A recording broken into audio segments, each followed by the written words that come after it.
It's the slop scene around the world. Celeste got a new friend, and Bonnie, well, Bonnie's in some deep water, if you know what I mean. Stay tuned because we're talking Big Little Lies Season 2 on AfterBuzz TV. You're tuned in to AfterBuzz TV, the ESPN of TV talk. Now, let the buzz.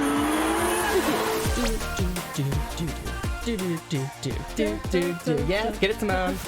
We're on the same wavelength. What's up, everyone? We are here for the Big Little Lies After Show on AfterBuzz TV, talking Season 2, Episode 4, She Knows. I'm your host and resident superfan of Reese Witherspoon, Ollie Drennan, and joined by me is the amazing social media queen herself. That is Simone Thomas.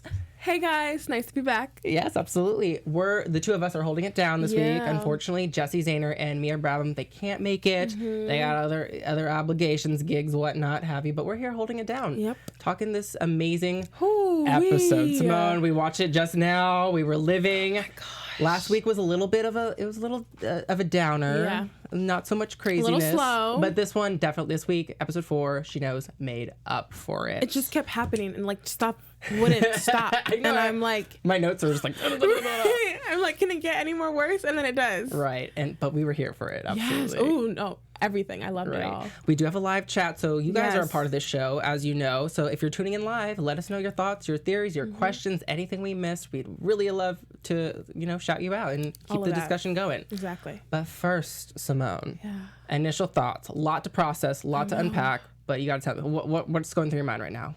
All I can say is I'm living for the drama. Everyone's life is turning upside down. Like, there's no single person who's coming out of this unscathed. Right. All the marriages are falling apart.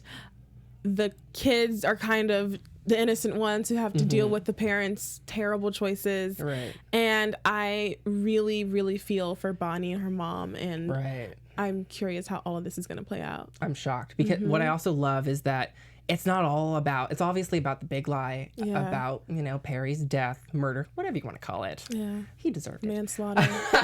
No, but it's also about, we're seeing other issues that aren't even necessarily related to his death. We're seeing that with Renata, which we're going to talk about, girl. And how her husband, Gordon, just kind of went behind her back and now she's like beating herself up about it. And it's just like really expanding upon everything outside just the murder of Perry. So I'm totally here for it. We got a lot to talk about. We got to talk about Madeline. Oh my gosh. Ed. We got to talk about Renata's downward spiral. We got to talk about Bonnie. Jane. Yes, Bonnie. Jane, Bonnie. So much to talk about because I feel like this was a great episode where everyone had kind of like a cute little piece. Some more than others, but everyone kind of had some spotlight in this episode. Everyone had their own personal drama.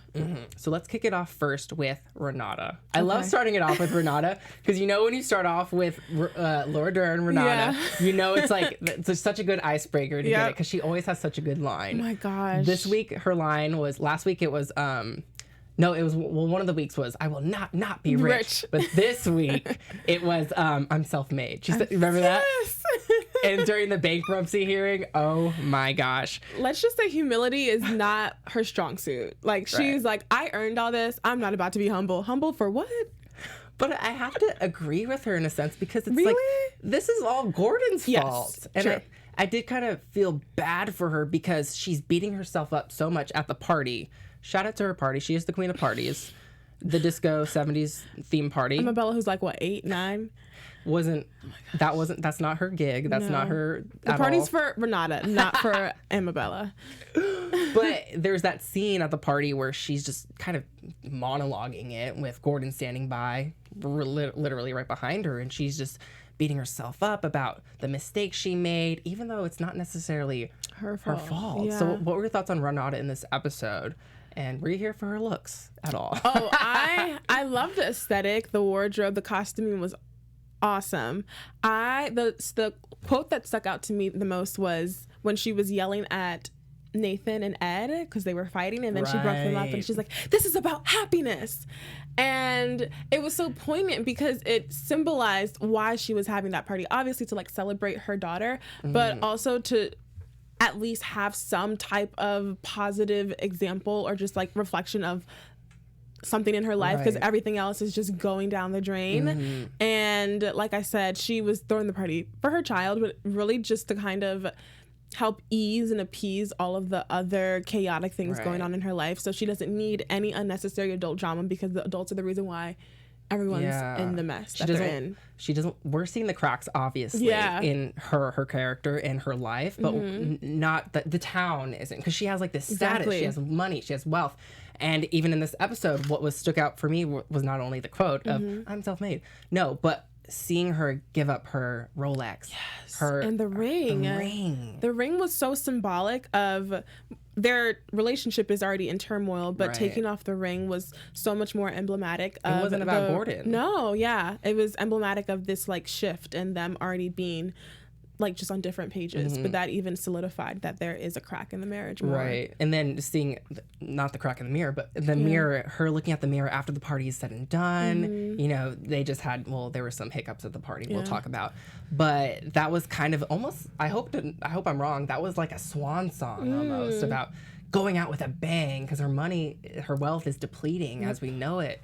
And I feel bad because I like to believe that she really does love her daughter Amabella so much. You know, she really, like, you may not like Renata, but she loves her goddamn daughter. Okay, we saw season 1, we saw it in season 2, but just seeing her look at herself in the mirror and where she is now with the Rolex is gone, her ring's gone, she's no makeup, this is like her raw state, and how she just kind of crumbled. The facade is slowly starting to crack. And I'm just wondering how much longer is it going to be until the rest of the town, the rest of society sees.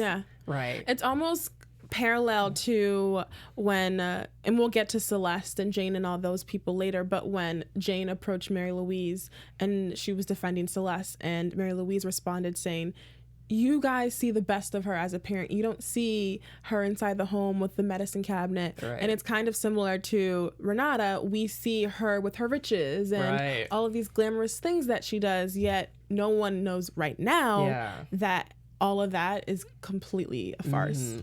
And in a weird sense, I'm kind of glad that she's getting this taken away from her. I was going to say that too. I'm like, am I a bad person for feeling that? But I just think sometimes Renata's not humble, and she's still not humble going through this. Like, she still feels very entitled. And I think she needs an experience like this to bring her back to reality and to be a little bit more empathetic and feel what it's like to be like a normal person. Not everyone is in the 1% like she is right now. And to bring her back, to give her a little taste of reality. Because she's just like this public figure. She's not, I don't know Renata other than her being like this rich, quintessential, the status quo, whatnot, what have you. And I want to get to know her. And I think someone in the comments last week wants the Renata backstory. I forgot your name, but shout out to you, because I want the Renata backstory too. Yeah, because she did say she came from nothing. So I'm like, can you pull from that part of your life and remember what it was like to not have nothing, but also still remain humble in your riches? Absolutely. Because she's just really, really so far removed from what it's like to be a middle-class person. But I am here for quotes, regardless. Oh, yes, all the time. And the sass and everything. I love it. And she can throw all the sass to Gordon. I don't care how rude she is to him. Yes, but... we did get more backstory on another character. But before that, we got to tell you something. We really appreciate you guys so much. And you guys gave us 5-star reviews last week. And I want to thank you guys so much. Keep giving us those 5 stars. It really helps us out, helps us get more people into talking about this amazing show we love, Big Little Lies. Give us a like, subscribe to us on our YouTube channel. Share us on Facebook. Yeah, everything. Give us some more comments. Tune in live if you can. Listen to us on Spotify, iTunes. And did I mention give us that 5-star review on iTunes? Because would really appreciate it. And then comment, like, and subscribe on YouTube. Yes. And I do want to shout out. Last week I shouted out a 5-star review. I want to shout out another one real quick. Because if you give us a 5-star, you might also get shouted out, like I'm just about to do it right now. So I just want to shout out MaceFace13 ! Gave us a 5-star on iTunes and said, love this podcast. This podcast is a perfect companion to the show. I absolutely love listening to all the hosts / speakers. They have such an energetic way of expanding on the show while also having fun. Smiley face. Hey. So thank you so much, Maceface. And if you, like I said, give us that 5-star. Maceface. I know, right? That is awesome. You like mace in your face on MySpace. Give us a 5-star and we will shout you out, show you back some love, because you are just as much a part of the show as we are. So without further ado, let's get to another topic, which is the meat and potatoes of this episode. Yeah. We learn a little bit more about one of the characters, Mary Louise and Celeste. Let's just get to it. My gosh. Girl, that slap. Can someone shove her down some stairs? I don't want her to die, but just like some showgirls. Yeah, like a little friendly shove. And then, she'll have to recuperate so she can't actually be in anyone's way or take care of the boys. And then Celeste will get her life together to prove to this woman that she's more than capable of taking care of her kids. Okay. But that slap though, Simone. We were watching this together. The episode just started. Yeah. It was nice. The kids are having a little pumpkin carving. We're seeing the moms just chill with the rosé. In walks Mary Louise. She brought some food, whatever. But how the hell? First of all, how the hell did she know that this was going on? But everyone got uncomfortable with Mary Louise because she informed everyone that she's getting a unit in Jane's building. And you could literally feel the tension from everyone in that room, other than the kids. The kids are kind of oblivious to Mary Louise's kind of dark side. Yeah. But what are your thoughts on Mary Louise's decision to not only get a unit, but also get the taste slapped out of her mouth by Celeste? She doesn't know what boundaries are. She clearly just feels very entitled to whatever she wants to do. Like, similar to Renata. Renata is very entitled and just thinks she deserves whatever she wants, and Mary Louise is the same way. Here it is, you just learned about Jane's situation and how you're connected to Ziggy, yet you still don't believe her story, but you still want access to her child. Yeah. And then to have the nerve to go rent a space in the same unit as Jane, where, she knows no boundaries. You just moved in with Celeste, so one of your grandkids' mom, and now you're gonna move close to another one. You can't just live by yourself and investigate them from afar. And I was really excited about Mary Louise getting a new place. Same. And that's clearly to get closer to Ziggy, because she already has the boys the twins kind of in her grasp. Yep. She feels it, and she's getting all this new dirt on Celeste. She just got slapped by her, which was amazing. I think her glasses got smacked off too, if I remember correctly. I was here for it. I didn't know Celeste had that in her. I didn't either. Because she's so meek. I know, quiet. But she's growing. As Mia, she spotted it early on. She's like, Celeste is growing. Something within her is coming out, and we're seeing it. Yep. I have to admit, though, there's a part of Mary Louise that I feel bad for, and I understand why she's crossing those boundaries, because in this episode particularly, I felt the loneliness from Mary Louise. Yeah. I felt her isolation. As I brought up, her backstory was a little bit expanded when Perry told Celeste about his brother Raymond dying really young at the age of 5. And after that accident, Mary Louise's husband left her. Yeah. And so since then, I can understand, I don't endorse it, I understand how she crosses those boundaries and how she just really idolizes Perry, because that's her family at this point, and she's just trying to get in with the twins, and she's I'm not endorsing her methods at all, but not at all. I understand it, and I almost feel bad for the monster. I'm like, oh. Well, and it makes sense, because there's a reason why if someone's very manipulative or just cruel in how they operate, there's always a backstory to that, and there's a reason. Like there was a monster that created the monster. Absolutely. So learning about how her husband left her and why she mentioned to Celeste that grief is about, I think, uniting. Share it. Sharing your grief. She never had that because her husband up and left her. Right. And even though she suspects something of Celeste, I still think she wants to have that unity of sadness together. Right. And Celeste is having her own introspective moment of dealing with the death of Perry, because it's complex, because he was also very violent and it wasn't like their marriage was in a good state. Right. So I don't feel bad. I actually don't feel bad for her. That's totally fine. Yeah, no, I don't feel bad for her, especially considering how, her wanting to take the kids away from Celeste, and just her being so sneaky, and then also her being very apathetic towards Jane and her story as a rape victim. So I feel sorry for her. I don't feel sorry for her at all. No sympathy. But I get where you're coming from. No, totally. I can totally see both sides of the coin. And I will say that she. This is so funny. This is just coming to me now. How Celeste slapped Mary Louise. So Mary Louise did her own little slap at the end of the episode with the petition onto Celeste about taking custody. So what do you think? Shout out to the writers. Yeah. It came full circle. The slap came around the world. She's sharing the slap, okay, with the petition. Because like I said, she has all this dirt. She's finding the medication. Oh my gosh. But and the man, Joe, who I have to agree, I don't blame Celeste. The kids were not in the house. They were with the grandma. Joe was cute. Yeah, he was a cute little thing, young bartender. You know, I was get your cougar on. Come on. What do you think about this whole petition? Yeah. I'm a little.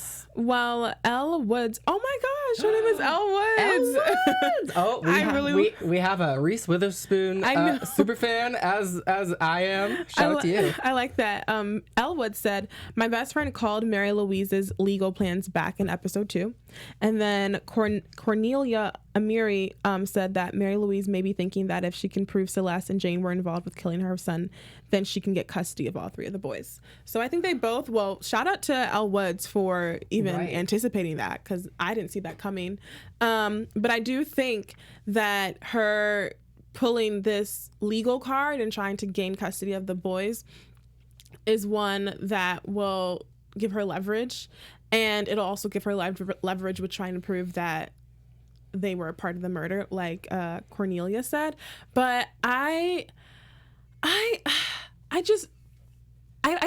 even have any words, because it's just so bizarre to me that she really feels that she has the right to do that. And Celeste, yes, she's not completely 100 back. She's not 100% back to her normal self, but let's be very honest. She wasn't normal when Perry was alive. Like, I don't know if she was taking the medication when he was still here, but she's always been like a little off and just emotionally unstable. So this is nothing new. Now she has someone looking at her all the time to to judge her, and now go to the courts to say that she's an unfit mom. What I will say about Celeste is something that really stands out to me, is that she's never once, I think we talked about it before, she's never once gotten defensive, or it's almost as if she's such an advocate of all the other women that Perry could have possibly abused or raped. You know, obviously that was brought up before this. As soon as Mary Louise brought up the other possible women that Perry has went with, that's when she slapped her. And I just think she's such a good ally. Yeah. And I love, like, she could easily hate these women or kind of look down on them for that. But no, she's been such a great friend to Jane.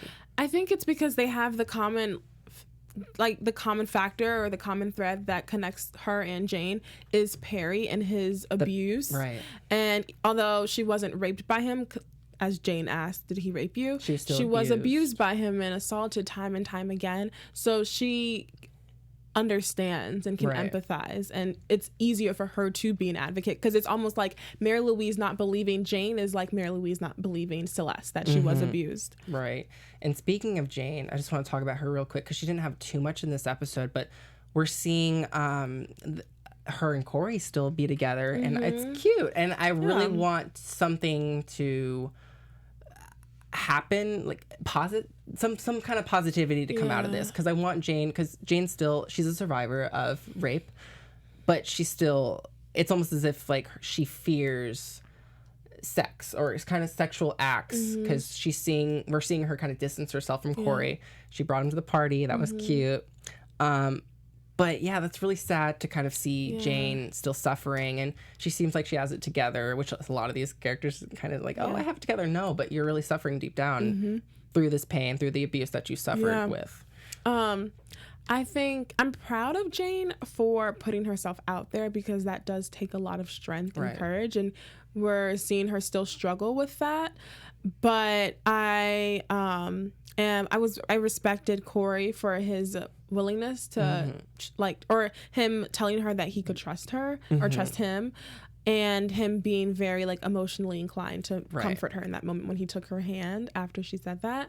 And she didn't hold his hand back, but baby steps. Right. And it's not going to be an easy road. There are definitely going to be some bumps. Right. Just because this is her first relationship since the incident. Mm-hmm. And also, I just have to say, shout out to the single moms out there, single parents. Yeah. You can still do it. You can still work a full-time job, have that baby or multiple babies. And I just love seeing a character like Jane. She doesn't, even though if it doesn't work out with her and Corey, she's going to be a strong, independent woman, support her child, get her money, and do her. Yeah. And so shout out to all the single parents out there. And I just want to say that. Yes. And I love that she is so open about talking about the trauma, because I think that she's able to like maintain her emotional health that way. Right. And talking about it with Ziggy in a appropriate way for a child to understand, and then even talking about it with Corey, and then openly discussing it with Celeste. So her constantly doing that, I think, is also healthy for her, and hopefully will slowly allow her to get back to feeling comfortable being intimate with someone. Well, speaking of that, Simone, two people aren't comfortable being intimate with each other, and that's my girl Madeline. Oh, she got curved. And Ed. Oh my gosh. I have to say, I do love them together, despite her infidelity. Yeah. I do love the idea of Reese Witherspoon and Adam Scott just being together, because they just look like a very cute couple, and I idolize them. But obviously, there's still trouble in paradise. Ooh, how much did you love the scene with Madeline outside and her daughter comes up, Chloe, and the opposite? There's a picture of a door, and there's a picture of her mom, Madeline, and it says opposites. And Madeline asks, "What is this?" And she says, "The door is hinged." The door is hinged. So, in a nutshell, Madeline is unhinged. How much were you living for the shade? I love Chloe. Chloe is a little Madeline. She's a shady princess. She hasn't gotten the queen status yet, but she's coming for the throne, Madeline, and watch out. Your daughter literally just shaded you, read you, and did it in such a smart educational way, because she was doing her homework. Right. And I live for it. Her mom was the inspiration, and Ed was also living for it too. Ed was there too. Yeah, I remember that. He was sitting there. They were outside on the patio or whatever. Yeah, he was like, okay, I'm not the only one who sees it. Our daughter sees it too. And there is an interesting conversation kind of brought up. We see Madeline as this confident woman. She's very opinionated. She's not afraid of really speaking her mind, yet when she was going through those problems of their relationship, she didn't once ever speak to Ed about it. She was very closed off, and that's when the infidelity happened with the other man. So when Ed brought that up to her in the kitchen, Madeline didn't really have a solid response to that. And she just continues to say, it's not you, it's me. There's something internal with her. So what were your thoughts on that? Yeah, when she said that, I was like, what? I was trying to think, what could possibly be wrong with her, why she felt the need to do that. And do you think it's potentially her not going to college, the therapist bringing that up, her deciding to not go to school is linked to her infidelity? But I just don't see how those two things would there has to be connected. More to that. And I guess her parents, cause dad cheated on her mom, there's that. So I think maybe the infidelity with her parents, and maybe the college, something. So I think there's a connection there. Maybe we're missing. We need another puzzle piece. Exactly. We almost got it. To put it together. Maybe she rebelled as a child or a teenager and a young adult after the infidelity. I know that's predictions, but possibly. But you brought up earlier with Renata about Ed and Nathan at the party. Because clearly, I mean, they've been with Madeline before. Nathan knows. He's been to that game, been there, done that, whatever. And I think he was kind of like trying to, be there for Ed, but then if someone's not gonna be responsive, don't bug them. Yeah. Nathan grabbed his little fro wig. He's fitting right into that party of 8-year-olds because he's acting just like a child. Well, the kids are more mature than them two right now. I mean, he literally almost snatched the man's wig off. He made a face too. He's like, oh. That was no. How old are you? You're the one who was just asking for Ed's help with your marital issues. Now you're gonna sit up here and taunt him. And he talked to Bonnie too. Yeah, he actually did that. unlike you, Ed is a lot more emotionally mature and intelligent, and wouldn't just resort to taking someone's wig off or just like being so petty, so aggressive and too. silly. Yeah, like it was so juvenile. I'm like, he looks hot, and that's about it. His Nathan. character itself. I still don't understand Nathan that much. Everyone's kind of being fleshed out, but Nathan, I'm like, who are you, dude? Like, he's still a mystery. Why are you like this? And why is Bonnie with you? No, but he is very attractive, Eric Simone. Yes, he is. But yeah, there's that question of like, are Bonnie and Ed getting closer? Is Nathan jealous maybe of Ed, befriending Bonnie? He doesn't know yet that he needs to be jealous, but we'll see about that. It's coming. Was there anything else about Jane or Madeline or anything I'm missing by chance? I'm so happy that I love that people aren't afraid to approach Mary Louise and come to her and call out her crap. Like Jane coming to defend Celeste. First of all, get you a friend like that who will defend you behind your back, even if someone's trying to speak badly on your name. And everyone clearly sees Mary Louise for who she is. Like, there hasn't been one mom who's like, oh, your mother-in-law is so sweet. Because she's not. She's conniving and sneaky. So shout out to Jane for being a really good friend and sticking up for Celeste in that moment. I agree. She's going to need some good luck in that unit because Mary Louise is really not going to know where to limit herself. I know.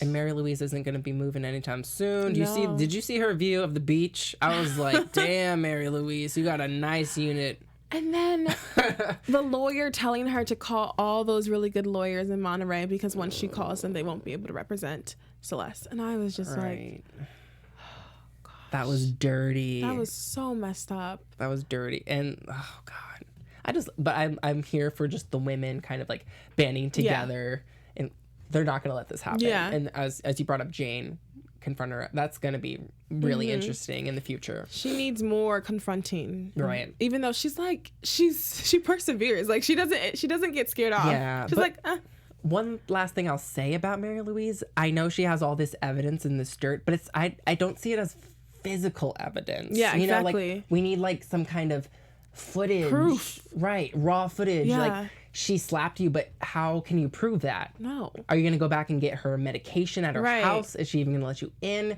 How can you tell the detective who that detective is just there? She's there and lurking. And then Bonnie going up to her and cursing her out. Oh, Bonnie. Let's get on to Bonnie, because Bonnie had an interesting episode along with her mother, Elizabeth. Okay, so I'm a little afraid. Yeah. Should I just bring it up right now about the vision? Yeah. Okay. Well, first off, before we get to vision, Bonnie seemed to be doing very well at the party. She was smiling. She was dancing with Renata. I loved her. She had the best outfit. Yes. Best 70s look by far, for sure. I liked Madeline's outfit the best. It was giving me a little bit of Legally Blonde vibes for some reason. Oh, I also did like Celeste, too. Oh, yes. It's hard to pick, okay? Yeah.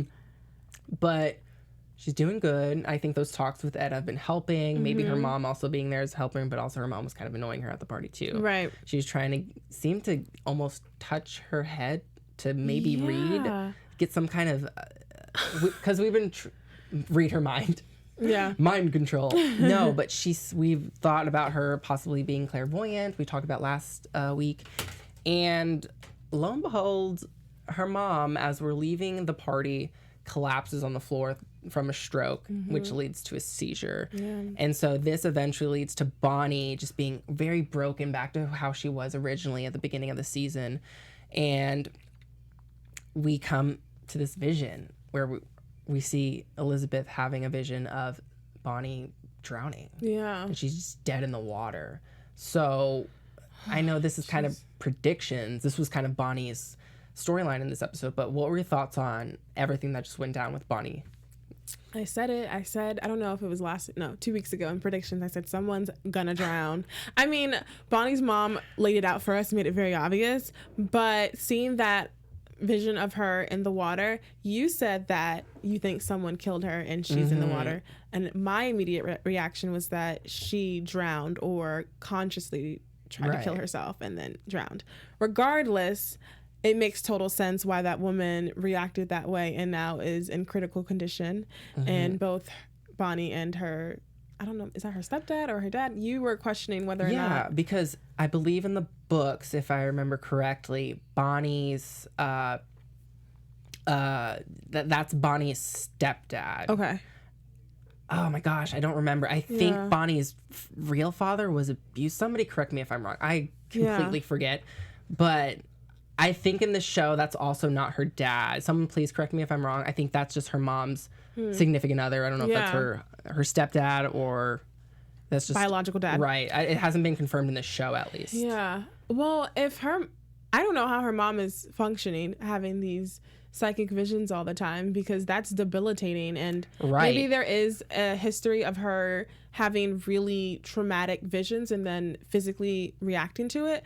But Rajiv in the live chat, Rajiv Dixon said, I don't like the psychic angel thing. I like the mother's intuition, but not the supernatural stuff. But it's kind of like she can't help it, you know? She can't help that she can see these visions. Yeah, that's a Raven moment. Yeah. I got concerned, though, because I thought she was going to go off on Celeste when she was getting ready to leave, and then she, like, passed out. I don't know. I thought she was going to be like, my daughters and this mess are going through this stuff because of you. But she was just about to pass out. And because she seemed, as she was touching Bonnie when they were dancing, she seemed to kind of see something when she did that. So I just want to know if they are trying to go in full on supernatural or just kind of tease that a little bit. I don't know if you can necessarily tease that. I think if you're going to go for it, you got to go for it. Right. And so it's really interesting. I'm really interested in seeing how far they're willing to go for this particular angle. Yeah. It's interesting though. I don't know. But yeah, that's about it for the episode. It was an amazing episode. If there's anything we thought or forgot, please let us know. But we got to get to a special segment first and later on news and gossip. So why don't we get to our special segment? Unfortunately, Mia's not here. She's the special segment queen. So I have to take the reins and be a little shady. But this week, we aren't going to do our 2 truths and a lie. We're actually kind of doing our first episode special segment where we have 2 scenarios kind of similar from the show, and we're gonna figure out if we're gonna actually be truthful or lie. Why you always lying? Oh my god. Yeah. Oh my god, that was beautiful. Thank you so much for in the booth. All right, so first off, we're gonna go with Renata's storyline. Yes. And we saw her kind of lie in the sense that, you know, she's filing for bankruptcy, but yet she's going off full throttle with this party. Simone, would you go ahead with this party and act like nothing's wrong and go all out extravagant, or would you kind of be truthful and kind of have like a cheaper party? What would you do in her predicament? The latter. I literally just thought, if I am running out of money and we're slowly going down the drain, I'm going to be like, you know what? Let's scrap that extra party and let's do something really low key, intimate friend, like an intimate setting, close friends and family, so we can save the little bit of coins that we have left. I would not be putting myself out there. Like, we're already struggling. You don't want to go full out swan song style? But okay. maybe, you know, she already paid for everything in advance, so she wasn't going to get her money back anyway. If that's the case, go all out. Not getting that deposit back. Get those Dollar Tree decorations, girl. Oh, that's what would you do? I don't know. I feel like I would have to go all out, honestly. I figured, yeah. Because, like, I'm a liar, y'all. I'm fake. No, I'm kidding.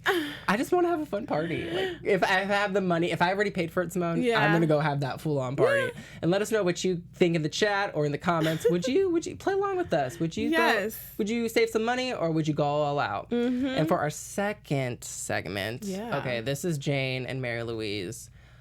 Would you speak up about, or not necessarily being in their similar predicament, but if, like, your in-law, with your significant other's in-law, if they decided to kind of move near you, whether you have an apartment or a house, would you be okay with them living near you and your significant other, or would you be honest and be like, you know what, I'm not comfortable with you living that close to us, Mary Louise. I'm sorry, you're a monster. So what would you do in that predicament, Simone? Okay, so is my in-law crazy like she is? Or is my in-law like... Maybe they're not crazy, but they get on your nerves. Oh, I would have an issue with it. And you would speak up?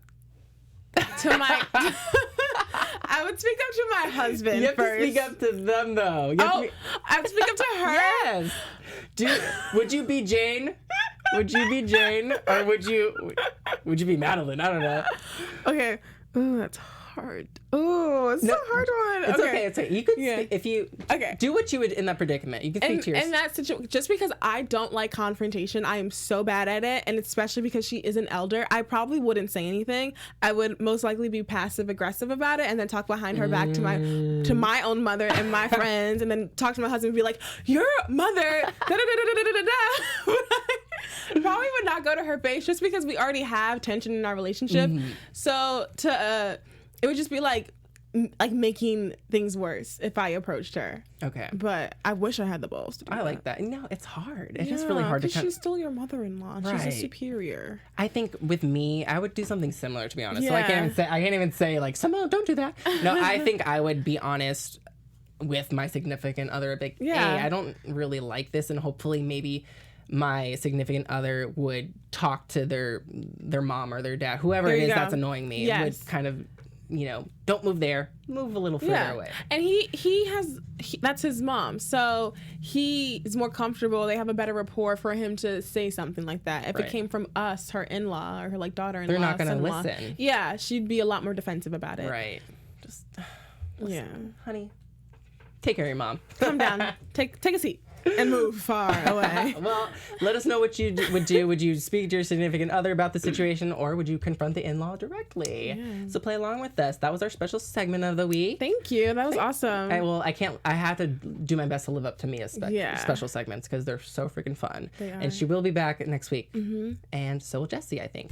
Yeah. So let's get on to some news and gossip, right, Simone? Yes. Give us that tea.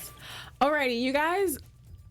We're just never gonna get enough of the Monterey Five. Nope. And you have something to look forward to because Meryl Streep and Nicole Kidman are both gonna star in a Netflix film that is by Ryan Murphy. It's called Prom, and it's an adaptation of the Tony-nominated Broadway musical. So Meryl Streep's gonna be in it, Nicole Kidman, Awkwafina, James Corden, Ariana Grande, oh my goodness, Keegan-Michael Key, and Andrew Rannells.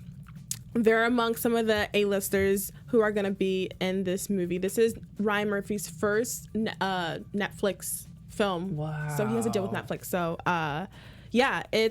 it follows a lesbian student in the fictional conservative town of Edgewater who wants to bring her girlfriend to her school's dance. And then when the two are banned from attending, a cast of Broadway luminaries band together to fight the injustice. And then it's, like I said, it's the first movie project announced under Murphy's Netflix deal. That's so cool. Thanks. Yeah. Thank you, Ryan Murphy, for making this. You have Meryl Streep, Nicole Kidman, Awkwafina, Ariana Grande.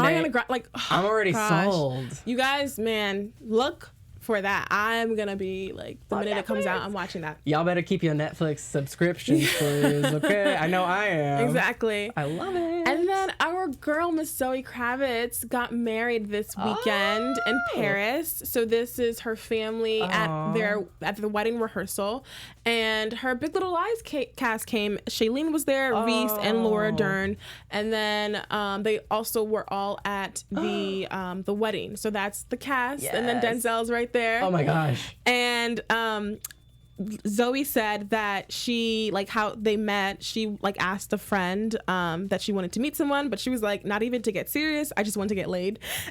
Wait, who said that? Zoe. She just said she just wanted to get laid. And then she met Carl, that's his name, and then they just kind of fell in love. Oh my god. So this is Reese at the wedding.